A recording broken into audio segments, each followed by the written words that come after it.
Ever think about life like an investment? You know, Yeah. what you spend your time on, energy on, what you're hoping to get back. And that's kind of what we're looking at today, this idea of a divine trade. Interesting concept. Not like Wall Street trading, though. Definitely not. It's about something way more valuable. Like our whole lives, we're going deep with this. Uses this parable, really gets the point across. Parables, yeah, they're great for these big ideas. Make them relatable. For sure. Okay, so imagine. Big, powerful king calls two of his guys in. He's giving them valuable stuff. Factories, machines, the works, everything to, like, succeed. Sounds good so far. Hold on, there's a catch. Wartime. Yeah. The place is a mess. Yeah. Everything's at risk. Okay, yeah. That changes things. Kind of like how our world feels sometimes, huh? Unpredictable. Exactly. So the king, he's wise, merciful. He offers them a deal. Sell me your stuff, he says. I'll keep it safe during the war. When things calm down, you get it back, even better than before, plus profit. Not a bad deal. King takes the risk, they prosper. Smart. Here's the twist. One guy, he sees the logic, jumps on it. Total trust in the king. But the other, arrogant, thinks he knows better, refuses. Oh, wow. Why would he do that? Pass up a good thing like that? Makes you think, right?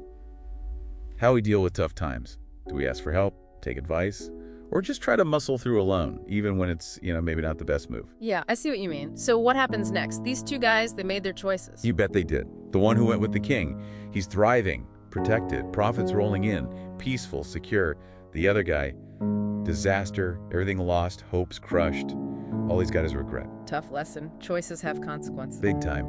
But to really get the deeper meaning, we have to look at the allegory the text gives us. It says the king, he's Allah, the property.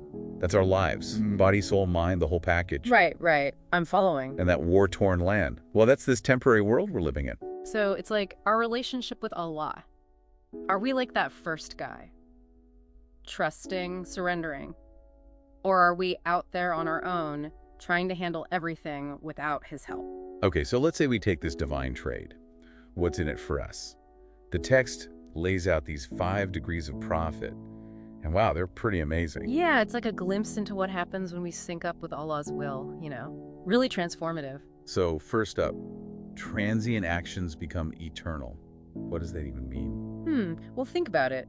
Everyday stuff we do, right? Work, eat, talk to people, the usual, seems pretty normal. But the text says when we do this stuff with the right intention, like for Allah, it takes on this whole other meaning. It's not just temporary anymore. So even small things, they kind of gain this deeper purpose. Exactly, like planting seeds here that'll grow in the hereafter. Powerful, right? Knowing even a little act of kindness can have, like, eternal value. Totally changes how you see things. Okay, what about that second profit? Paradise as the price. Sounds like a good return.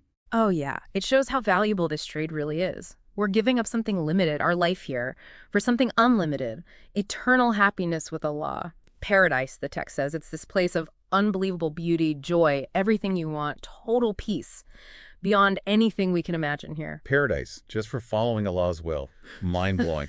But what about, like, our talents, our abilities? What happens to those? That's the third profit. When we surrender them to Allah, use them for Him, they get elevated. Become tools for experiencing the divine. Okay, now I got to hear more. Give me an example. Sure. Sight, for example. We use our eyes every day, right? To see the world, take in beauty. But when we sell our sight to Allah, the text says it changes. We see things differently. Like His power, His majesty, and everything. Sunset, a flower, the stars, all reminders of Him. Makes you feel awe, gratitude. Like our senses become a way to understand Allah better. Right. And it's not just sight, mind, tongue, hands, even our feelings. We give them to Allah. They become ways to worship, to help others, to make the world better. So it's not just for living this life, but for unlocking something spiritual. That's it. But remember, we choose how we use these gifts. The text warns us, if we don't sell them to Allah, let worldly stuff take over, they can become sources of pain. Makes sense. If we're always chasing pleasure, stuff, we'll never find that real contentment, that connection. Exactly. And the fourth prophet, it kind of addresses that. It says we're weak, we humans. Anxieties, fears, desires, we can't always control them. But by surrendering to Allah, relying on Him, we can find relief. Like trading our baggage for faith, trust. Yeah. Admitting we need help, putting our trust in something bigger, doesn't mean problems vanish, but we face them differently, knowing we're not alone.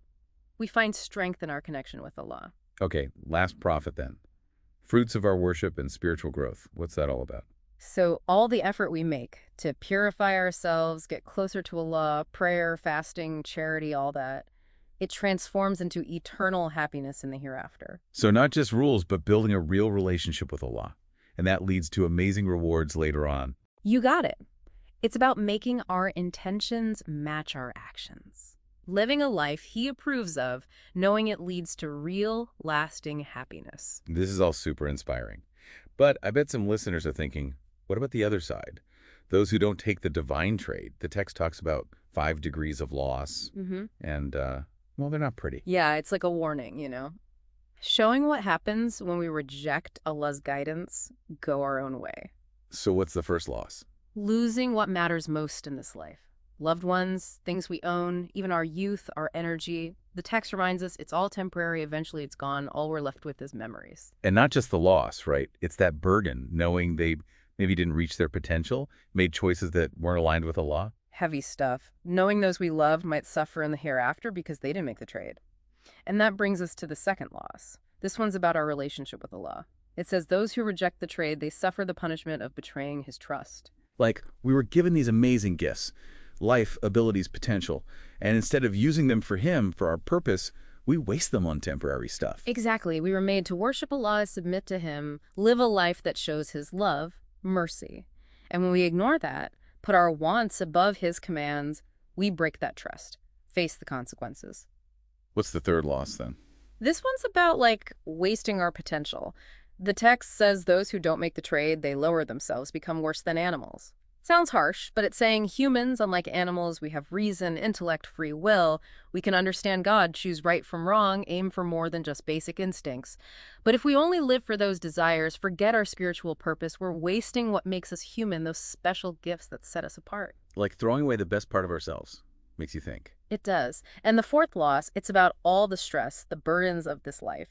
The text says, even if we ignore our purpose, find temporary happiness in worldly stuff, we'll never escape suffering, dissatisfaction completely. So even with money, success, all the comforts, we'll still experience pain, loss, and that emptiness from neglecting our spiritual needs. Right. The text is saying true peace, contentment, it only comes from connecting with the eternal, aligning ourselves with something beyond this world. And the last loss, this one really gets to me. It says those gifts we were given, the things that could have brought us happiness forever, they become our own punishment. It's kind of tragic, The mind that could have understood amazing things gets filled with worry, regret.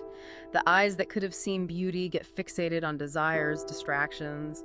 The tongue that could have spoken prayers, gratitude, it's used for gossip, lies. The very things meant to lift us up, bring us closer to Allah, become our downfall. Wow. It's a powerful reminder. Our choices matter. The way we use our gifts, it determines our fate.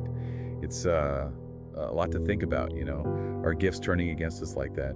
But the text, it doesn't just leave us feeling down. It is living for Allah, taking this divine trade. It's not about giving up everything or being unhappy. Right, yeah. Sometimes people think Islam is all about what you can't do, what you got to give up.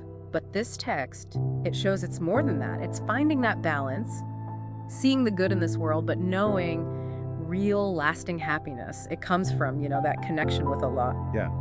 It even says Islam, it has a lot of joy, fulfillment within it. Not denying ourselves everything, but finding that sweet spot where this life and our spiritual life, they work together. Exactly. And those obligations in Islam, the text talks about, they're not that heavy, really. It's about intention, doing things for the right reason, for Allah. Not just rules, but having a good heart, a mind that remembers Him. Always. And it says serving Allah, that's real freedom. It sounds kind of strange, but it's like we're free from chasing those temporary things, all the demands of this world. Yeah, it's like freedom through submitting. But think about it, when we're always chasing stuff, money, status, approval, we become slaves to that, don't we? Never satisfied, always wanting more. Running on a treadmill that goes nowhere. That's it. But with Allah, aligning ourselves with Him, we get off that treadmill. Find that deeper peace, knowing we're living for our true purpose. So here's a question for you and for everyone listening. If real freedom is serving Allah, what are we selling ourselves to right now? Those things that don't last, that leave us empty. Our time, energy, our values, even relationships. Good question. Makes you think, what are our priorities? Are we investing in what matters eternally, what brings real peace, joy? Or are we going after shadows? things that'll disappear eventually. This whole deep dive, it's really been eye-opening. The king, the subjects, the 5 prophets, the losses, it's all there to make us stop and think about our choices every day. Definitely. And that core message, it's about choosing Allah. It's not a burden. It's not about limits. It's a path to incredible things: peace, freedom, things beyond this world. A chance to look at our own divine trade. What are we willing to give for that real lasting fulfillment? That's something to think about. Until next time, keep exploring, keep learning, and keep striving for what truly matters.